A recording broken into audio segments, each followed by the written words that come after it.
Life throws challenges our way, and at times it feels like we're losing control over everything.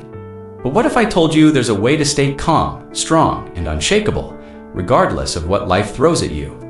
This is the power of Stoicism. For centuries, ancient Stoics like Marcus Aurelius and Epictetus mastered the art of inner peace, and their teachings remain as relevant today as they were thousands of years ago. In a world that constantly puts your limits to the test, Stoicism provides the tools to rise above the chaos and live a life filled with purpose and resilience. Whether you're dealing with stress, managing relationships, or trying to find your path, the Stoic mindset can change how you approach everything. So, if you've ever felt overwhelmed or stuck, now is the time to take control. Today, I'm sharing practical Stoic strategies to help you level up your life one step at a time. Before we begin, if you value what we're doing here, I'd like to ask for a simple, free favor. Hit that subscribe button and don't skip any part of the video, because each strategy builds on the one before. Let's get started. I know what you might be thinking. Life is busy. You have responsibilities, people to care for, and work is piling up. But here's the reality. If you don't prioritize yourself, no one else will. You've likely heard the saying, you can't pour from an empty cup, right? Well, it's true. If you're always putting yourself last, you'll eventually run out of energy, focus, and even motivation. Prioritizing yourself doesn't mean being selfish. It means ensuring you're in the best possible shape, physically, mentally, and emotionally. Show up fully for the people and things that are important to you. Start small. Take a few minutes each morning just for yourself, whether that's meditating, writing down your goals, or simply taking a deep breath and setting an intention for the day this is your time. Begin with Yes, I know it can feel awkward standing in front of a mirror and saying things like, I am worthy, or I rise above challenges. But trust me, over time, your mind will start to believe what you repeatedly tell it. This isn't just about feeling good in the moment. It's about rewiring your brain for long-term resilience and confidence. Another crucial aspect of making yourself a priority is setting boundaries. We all have people or situations in our lives that drain our energy, and learning to say no to what doesn't serve you is a game changer. It creates space for the things that truly matter, the things that energize and inspire you. You are not a secondary character in your own story. When you prioritize yourself, you lay the foundation for everything else in your life to flourish.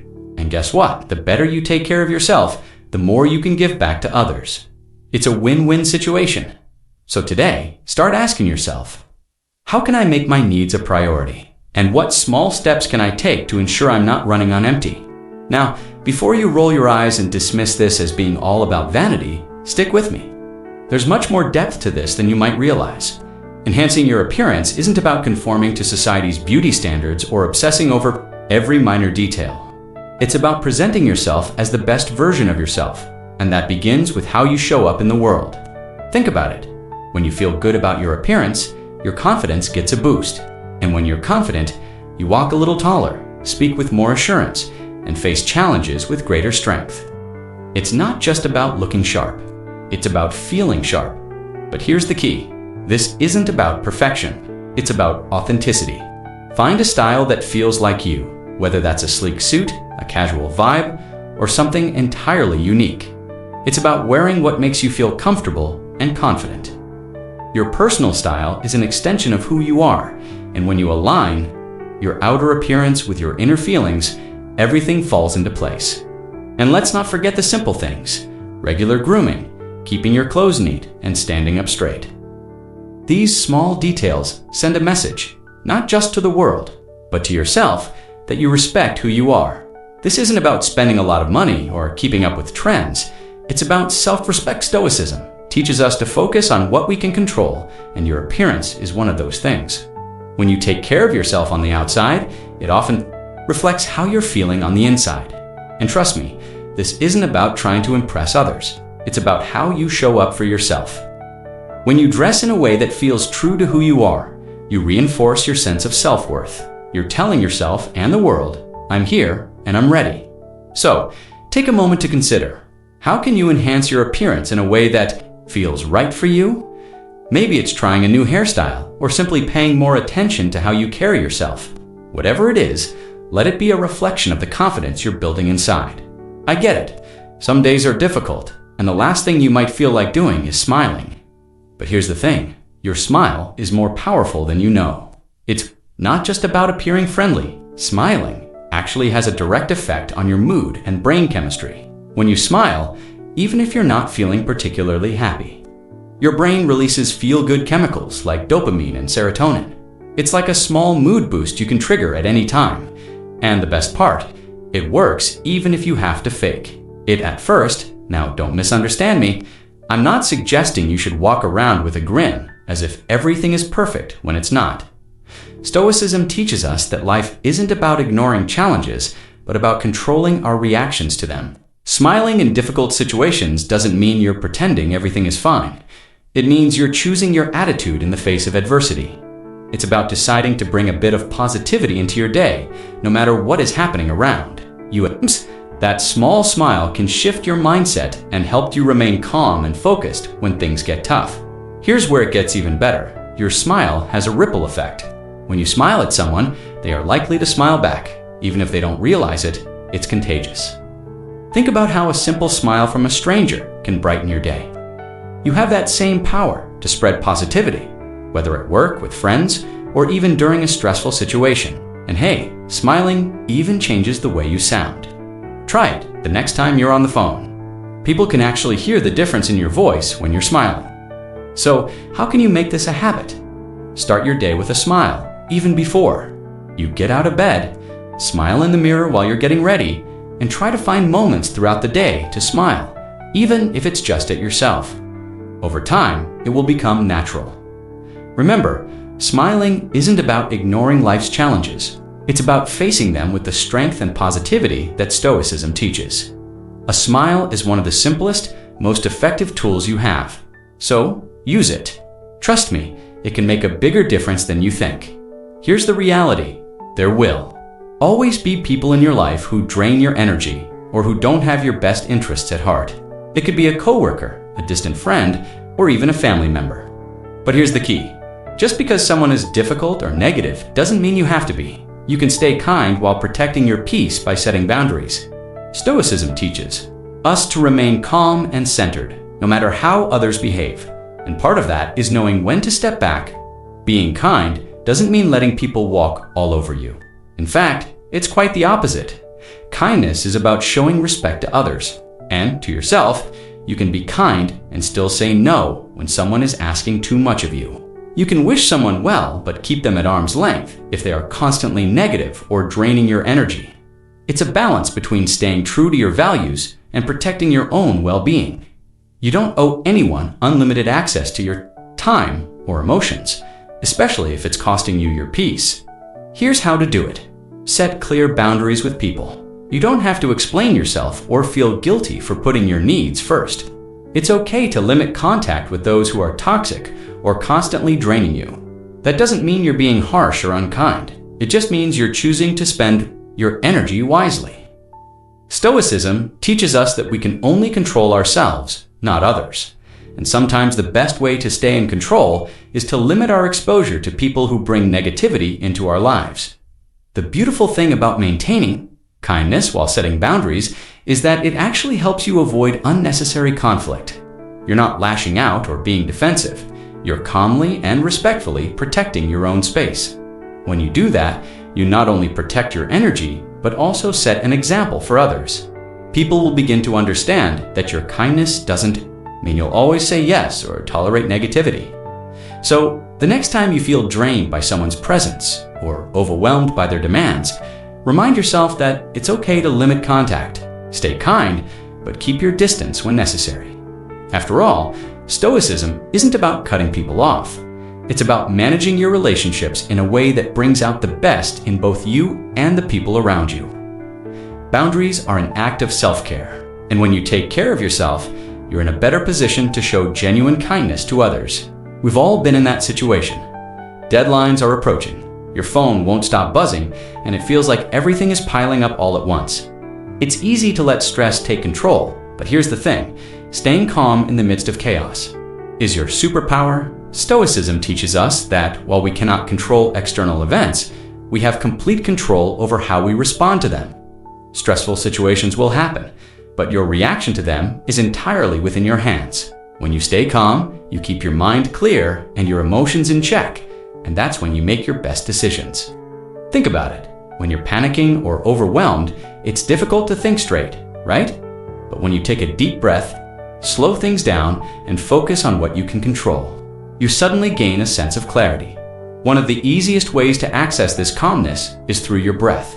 Seriously, the next time you feel stress creeping in, try this. Take a deep breath in for 4 counts, hold it for 4, and then exhale for 4. You'll be amazed at how something so simple can instantly calm your nerves. Another powerful Stoic technique is to reframe the situation. Ask yourself, will this matter in 5 years? Often the answer is no. By putting the situation in perspective, you can immediately lessen its power over you. Sure, it might be stressful in the moment, but if it's not going to have a long-term impact, is it really worth getting worked up about? When you zoom out like that, it helps to remind you of what's truly important and what you can let go of. One of the core ideas in Stoicism is to focus on what's within your control. In any stressful situation, there's always a part of it you can control: your thoughts, your actions, and your attitude. You can't control if the project deadline gets moved up, but you can control how you manage your time. You can't control if someone else is being difficult, but you can control how you respond to them. By channeling your energy into the things you can influence, you stop wasting energy on things that are outside of your control. Remaining calm doesn't mean you're ignoring the stress or pretending everything is fine. It means you're choosing to face the stress with a clear, focused mind.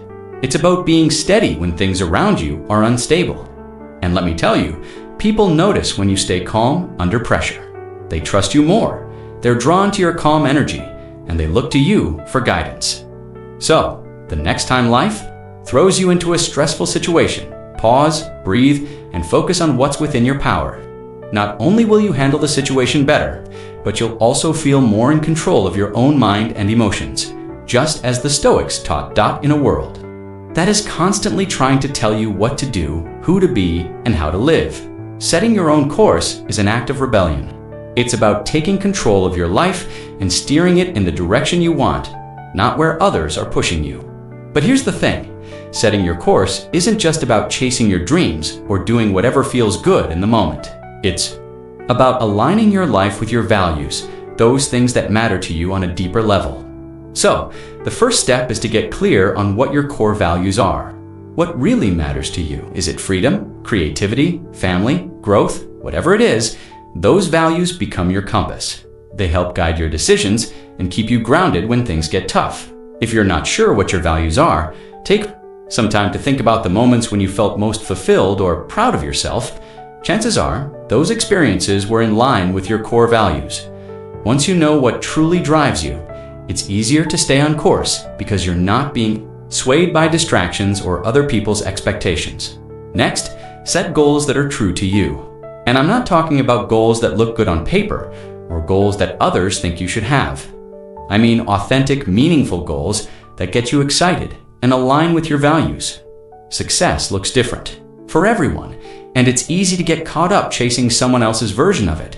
But Stoicism teaches us to live according to our own principles, not society's expectations. So ask yourself, what does success look like for you? And what do you want your life to look like 5 or 10 years from now? Here's the thing. Setting your course isn't always comfortable. It often means stepping out of your comfort zone and embracing the unknown. Growth happens when you challenge yourself, and that can feel pretty uncomfortable at times. But here's where Stoicism comes in. The Stoics remind us that discomfort is where real growth happens. The obstacles you face are not roadblocks. They're opportunities to get better, stronger, and more resilient. So, when you're charting your own course, be prepared to embrace some discomfort along the way. It's all part of the process. And don't forget, this is a journey, not a race. Setting your course doesn't mean you have to figure everything out right now or have every step planned perfectly. Life changes, and so will your path. The important thing is to keep moving forward. Stay curious, and be willing to adapt when necessary. Keep learning, keep growing, and be open to the idea that your course might shift as you discover more about yourself and the world around you. Trust your gut. While it's great to get advice from others, no one knows you better than you do. Your Intuition is often a reflection of your values, experiences, and goals, so learn to trust it. The Stoics believed that wisdom comes from within, and that's something you should carry with you as you set your course. You have the ability to navigate your own life, and when you stay true to who you are, you'll find that the path you create is the one that leads to the most fulfillment. So take the wheel, set your course, and steer your life in the direction that feels right for you. This one is all about standing firm in who you are and what you believe in. And trust me, in today's world, that takes courage. Everywhere you turn, someone is telling you how you should think, what you should care about, and how you should live your life. But the Stoics teach us that true strength comes from within, and making your stand is about holding on to your values, even when it feels like the whole world is pulling you in another direction. Making your stand begins with knowing your values, inside and out, what matters most to you. What are your non-negotiables? It could be honesty, loyalty, personal growth, or anything else that feels core to who you are. Once you're crystal clear on your values, it becomes easier to make decisions and take actions that align with them. It's like having a solid foundation. No matter what happens around you, you know where you stand, and when challenges or disagreements arise, you don't get shaken as easily because you're grounded in something deeper than just what's happening in the moment. But here's the thing. Making your stand isn't always about shouting your beliefs from the rooftops or getting into debates with people who disagree. Sometimes, it's as simple as living in a way that reflects your values. Your actions speak louder than words. If honesty is one of your values, live that in your daily life. If kindness is a priority for you, show it through your actions. Even when it's hard, people notice when someone walks their talk, and that kind of integrity can be more powerful than any argument or speech. And let's be real, sometimes standing firm in your beliefs means standing alone. That can be tough. We all want to feel accepted, and it's easy to go along with the crowd to avoid conflict. But Stoicism teaches us that it's better to be true to yourself and your values than to fit in at the cost of your integrity. Epictetus, one of the great Stoic philosophers, said, "If you want to improve, be content to be thought foolish and stupid." It's a reminder that growth and strength often come from moments when you're willing to stand out, even if it makes you unpopular or misunderstood.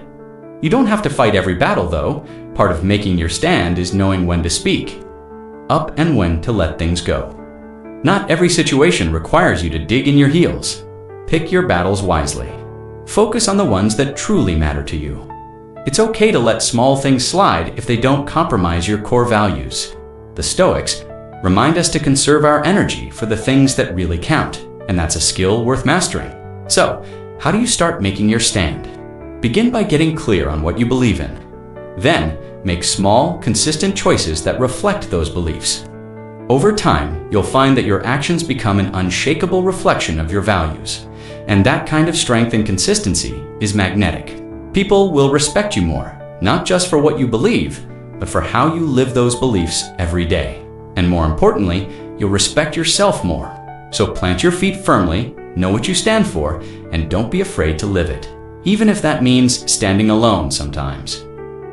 This one might seem a bit surprising in a conversation about Stoicism, but humor and wit are incredibly powerful tools in life, especially when things get tough. The Stoics knew this, and while they're often seen as serious and reserved, they understood the importance of maintaining a light touch. Life can be heavy, no doubt, but nurturing your sense of humor helps you navigate challenges with grace and resilience. It's not about being a comedian or making others laugh all the time. It's about cultivating a perspective that allows you to see the lighter side of things, even when everything feels overwhelming. One of the best ways to nurture your wit is to learn to laugh at yourself. We all take ourselves a little too seriously at times, and being able to poke fun at your own quirks or mistakes shows confidence. It disarms others, puts them at ease, and most importantly, it keeps you from getting bogged down by your own ego. As the Stoic philosopher Seneca said, "He who laughs at himself never runs out of things to laugh at." It's a reminder that when you can find humor in your own imperfections, life doesn't feel quite so heavy. A sense of humor also helps you keep things in perspective. When you train yourself to notice the absurdities of everyday life, the little ironies and contradictions, it becomes easier to shrug off the things that don't really matter. For example, getting stuck in traffic can either ruin your day or be something you laugh about. Maybe you missed your morning coffee and feel grumpy. Instead of spiraling into frustration, find the humor in how ridiculous it feels to let something so small impact your mood. It's all about shifting your mindset. Timing is also a key part of wit. Not every situation calls for a joke, but knowing when to inject a little humor can lighten the mood, diffuse tension, and even build stronger connections with others. Think about how much easier difficult conversations are when there's a bit of humor involved. It doesn't make the issue disappear, but it makes it more manageable. Humor shows that you're not taking everything so seriously that it breaks you. It demonstrates flexibility, and that's something people are drawn to. But here's the thing, humor doesn't just help in social situations. It's also a great coping mechanism for personal challenges. When you're going through a tough time, finding even a small bit of humor in the situation can be a game changer. It shifts the focus from how hard things are to how resilient you are for finding something to laugh about in the middle of it. It doesn't mean you're ignoring your problems. It means you're choosing to face them with a little more lightness. So how do you start nurturing your wit? Begin by observing the world around you. Life is full of odd, funny moments if you're paying attention. Read widely different styles of writing, humor, and even philosophy. Exposure to different perspectives will help you develop your own unique brand of wit. Practice not taking yourself too seriously and embrace those little moments where you can find humor even in the challenges. Remember, wit isn't about being the funniest person in the room. It's about maintaining a perspective that helps you stay resilient. Life is serious enough. Having a sense of humor is a way to stay balanced and grounded even when things get tough. So go ahead, nurture that wit. It's a small but mighty tool that can help you navigate life's ups and downs with a smile. This might sound like common sense, but respect is often overlooked in the fast-paced, sometimes self-centered world we live in. Stoicism places a great deal of value on treating others with dignity and respect, regardless of their status, opinions, or actions. And here's why this matters. When you show respect to others, it not only elevates them, but also reflects positively on you. It's about recognizing the inherent worth in every person, no matter who they are or where they come from. Being respectful doesn't mean you have to agree with everyone or even like everyone. It's more about acknowledging their right to their own thoughts, feelings, and experiences. You don't have to share someone's beliefs to treat them with courtesy. In fact, some of the most meaningful connections happen when we disagree, but still listen to and respect each other's perspectives. The Stoics remind us that we can't control how others act, but we can always control how we respond.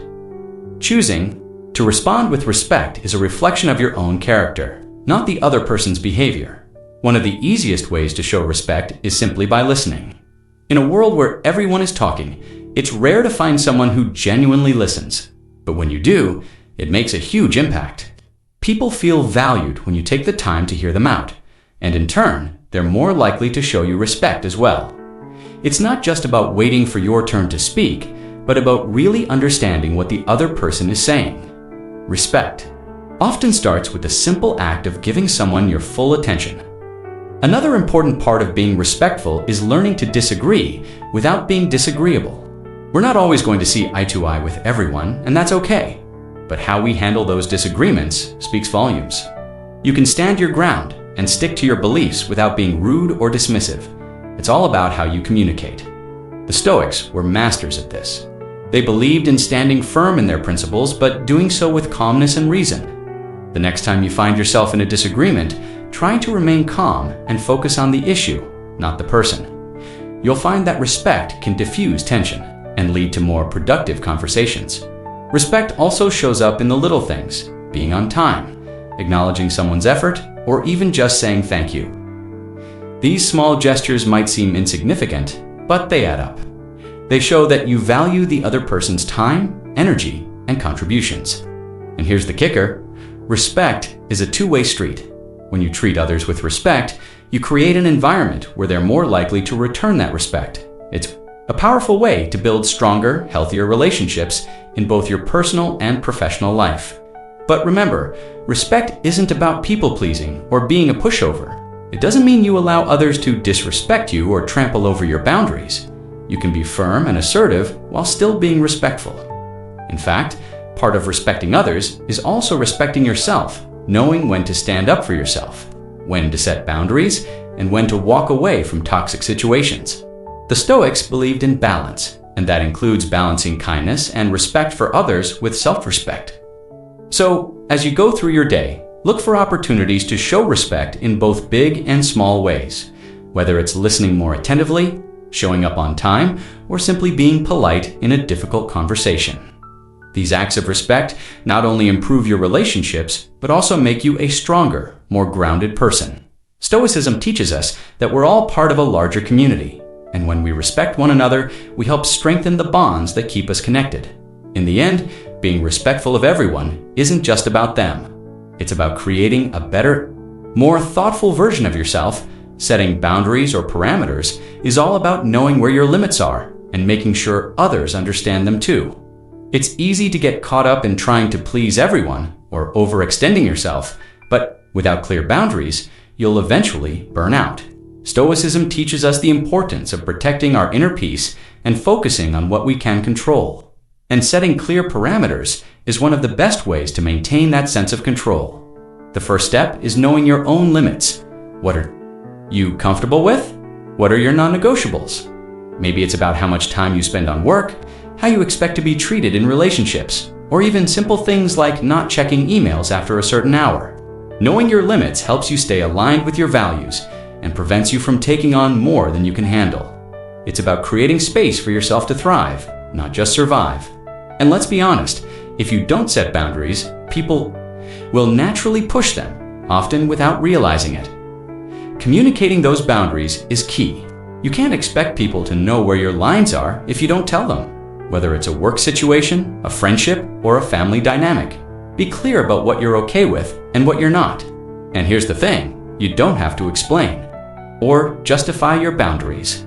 When you communicate your parameters clearly, you're not being rude. You're being respectful of your own needs and energy. And most people will respect you for being upfront, even if it feels a little uncomfortable at first. One of the hardest parts of setting clear parameters is consistency. You've got to stick to the boundaries you set, or they won't mean much. If you're constantly shifting your boundaries, saying yes to things you don't want to do, or letting people cross lines you've set, it not only confuses others, but also erodes your own sense of control. Consistency builds trust, both with yourself and with others. When you hold firm on your boundaries, people know where you stand, and over time, they'll learn to respect those limits. It's not about being rigid. It's about being reliable and true to your own values. Remember, boundaries go both ways. Just as you want others to respect your limits, it's important to respect theirs too. We all have different comfort zones and capacities, and recognizing that in others helps to build stronger, healthier relationships. This mutual respect is what creates balanced, positive interactions with the people around you. And don't forget, saying no isn't selfish, it's self-care. Sometimes we feel guilty for setting boundaries, especially if it means disappointing someone.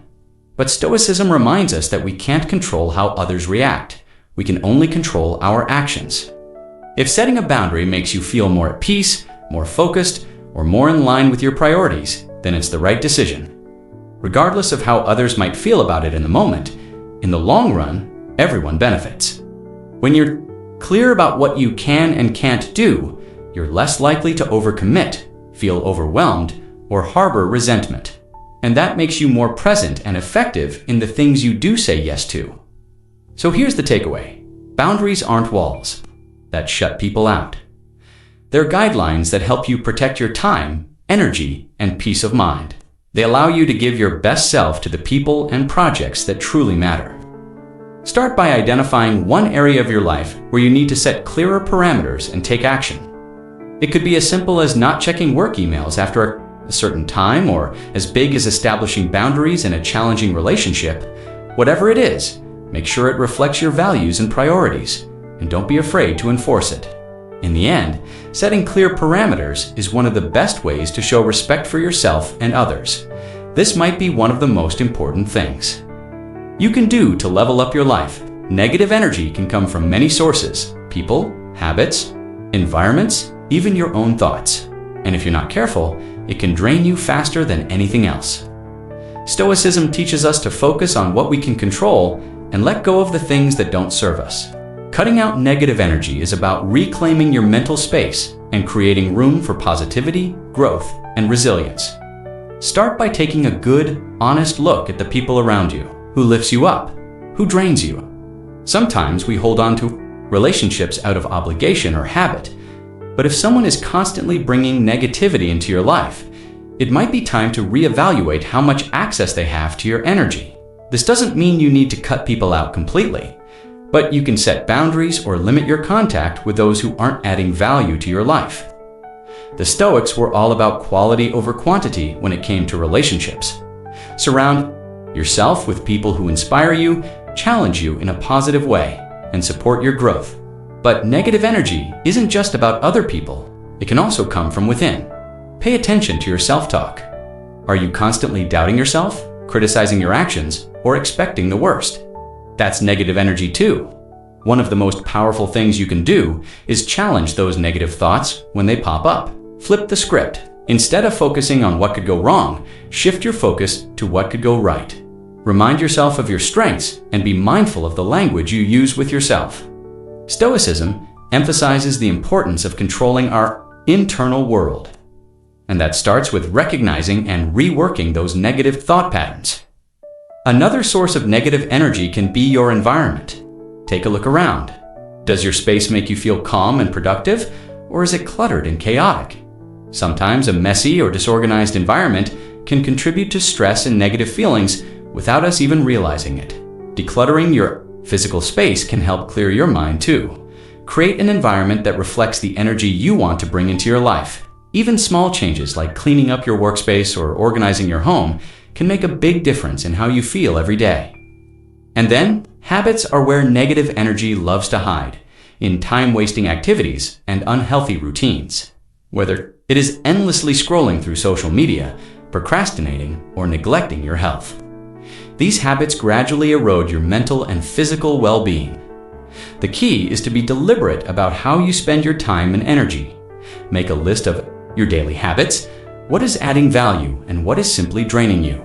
Eliminate what isn't serving you and substitute it with something more positive, like reading, exercising, or just taking time to rest and recharge. Cutting out negative energy isn't about crafting a perfect, problem-free existence. It's about being intentional with your energy and concentrating on the things that bring out your best. Sometimes that requires making difficult decisions, such as letting go of toxic relationships, breaking bad habits, or facing your own negative thoughts. But the reward is immense. When you eliminate the negativity, you make space for growth, positivity, and a sense of peace. The Stoics held that the quality of your life is directly linked to your capacity to manage what is within your control. Negative energy may not always be avoidable, but your response to it is entirely up to you. By removing what doesn't serve you, you liberate your energy to focus on what truly matters. So, take a moment to reflect. What is the largest source of negative energy in your life at this moment, and what can you do to begin cutting it out? Remember, small steps result in big changes, and by eliminating negativity, you are creating space for a more focused, fulfilling life. Before we conclude, remember this: your life is formed by what you permit and what you eliminate. Every choice you make to prioritize yourself, establish boundaries, and safeguard your energy moves you one step closer to becoming the best version of yourself. You possess the power to control your response to life, and that is where true strength is found. If you are ready to continue building on these strategies, take a look at one of the videos suggested on the screen. It will guide you even further on your Stoic journey. Thank you for being a part of Stoic Journal. Stay strong, stay grounded, and continue moving forward.